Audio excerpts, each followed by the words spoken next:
ओम शांति। आज का अव्यक्त महावाक्य 7 अक्टूबर 1975 से लिया गया है, जिसका शीर्षक है सर्व अधिकार और बेहद के वैराग्य वाला ही राज ऋषि। सदा विजयी बनाने वाले तथा सर्व अधिकारों की प्राप्ति कराने वाले रूहानी मिलिट्री के सर्वोच्च कमांडर निराकार शिव बाबा बोले, आज बाप दादा कौन सी सभा देख रहे हैं? यह है राज ऋषियों की सभा। अपने को सदा राज ऋषि समझते हुए चलते हो। एक तरफ राज्य, दूसरी तरफ ऋषि, दोनों के लक्षण अलग अलग हैं।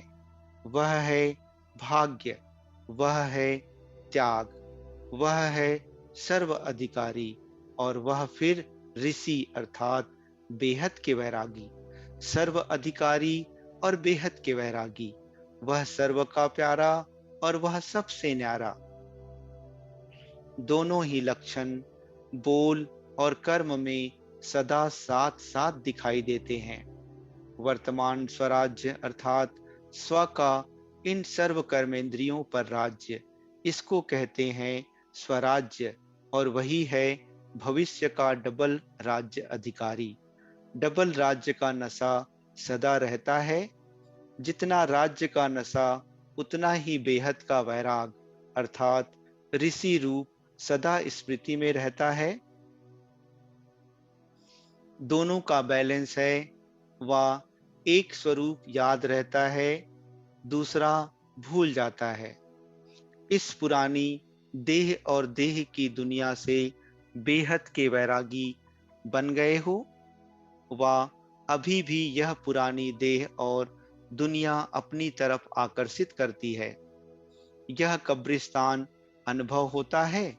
सभी मूर्छित हुई आत्माएं नजर आती हैं या सिर्फ कहने मात्र हैं। ये सब मरे पड़े हैं अर्थात कब्रिस्तान है। जब तक वह अनुभव ना होगा तो बेहद के वैरागी नहीं बन सकेंगे। आज की दुनिया में भी हद के वैरागी जंगल में या शमशान में जाते हैं। इसलिए ही गायन है शमशानी वैराग्य। तो जब तक यह दुनिया शमशान है, ऐसा अनुभव नहीं होगा तो सदा काल का बेहद का वैराग्य, यह अनुभव कैसे होगा? अपने आप से पूछो कि ऋषि बना हूं। ऐसे निश्चय बुद्धि वैराग्य के साथ साथ अधिकार की खुशी में भी रहेंगे। तो राज ऋषि बनने के लिए जितना ही राज्य का नशा, उतना ही बेहद के वैराग्य के नजारे दोनों ही साथ साथ अनुभव होंगे। जितना कब्रिस्तान अनुभव होगा उतना ही परिस्तान सामने दिखाई देगा।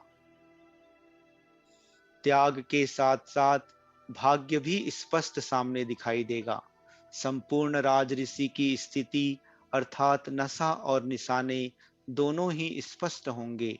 निशाना अर्थात संपूर्ण स्टेज, ऐसे नशे में रहने वाले के सामने निशाना इतना समीप होगा जैसे स्थूल नेत्रों के सामने स्थूल वस्तु वस्तु स्पष्ट दिखाई देती है।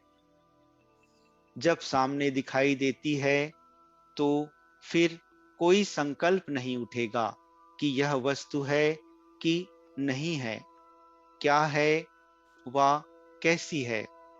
ऐसे ही संपूर्ण स्टेज का निशाना सामने दिखाई देने के कारण मैं बनूंगा या नहीं बनूंगा, वह संपूर्ण स्टेज किसको कहा जाता है, यह क्वेश्चन समाप्त हो जाएगा। अपने संपूर्ण स्टेज की निशानियां स्वयं में स्पष्ट नजर आएंगी।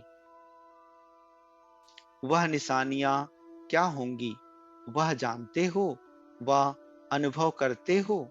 पहली निशानी पुरानी दुनिया की किसी भी व्यक्ति व वैभव से संकल्प मात्र व स्वप्न मात्र भी लगाव नहीं होगा। सदा स्वयं को कलयुगी दुनिया से किनारा करने वाले संगम युगी समझेंगे।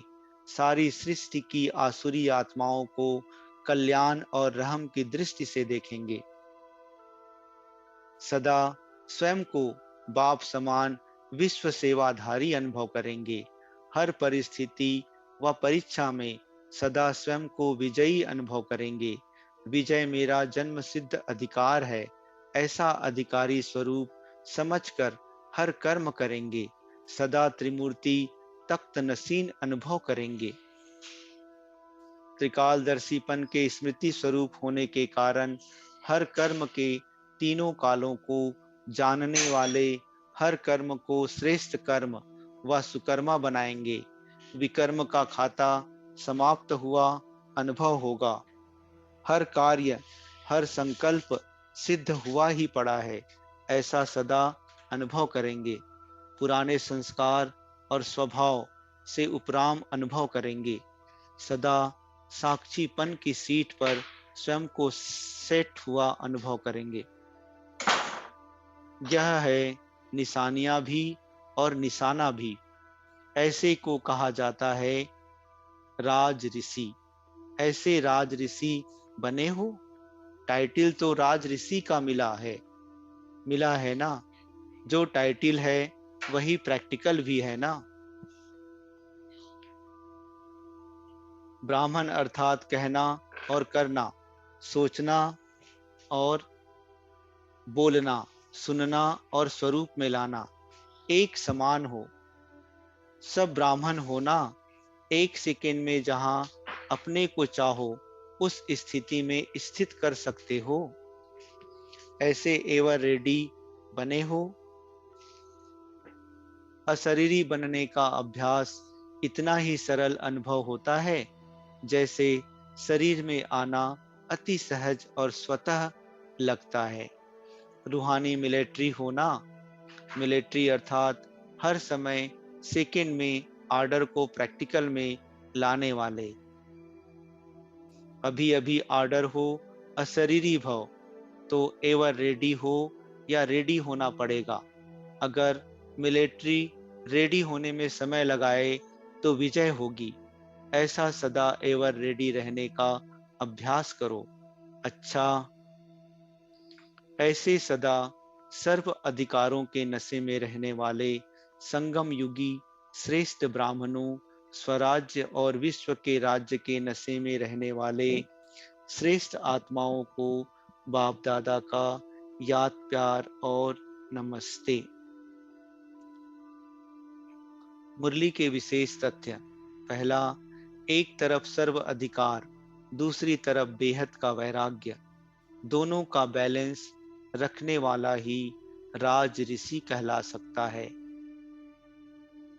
दूसरा, अपने को डबल राज्य अर्थात स्वराज्य अर्थात सर्व कर्मेंद्रियों पर राज्य और भविष्य विश्व के राज्य का अधिकारी समझकर चलते हो। तीसरा, असार संसार अनुभव होता है या अब तक भी कोई सार दिखाई देता है। यह सब मरे पड़े हैं अर्थात कब्र दाखिल हैं। जब तक यह अनुभव नहीं होगा तब तक बेहद के वैरागी नहीं बन सकेंगे। चौथा, ब्राह्मण अर्थात कहना और करना, सोचना और बोलना, सुनना और स्वरूप में लाना एक समान हो।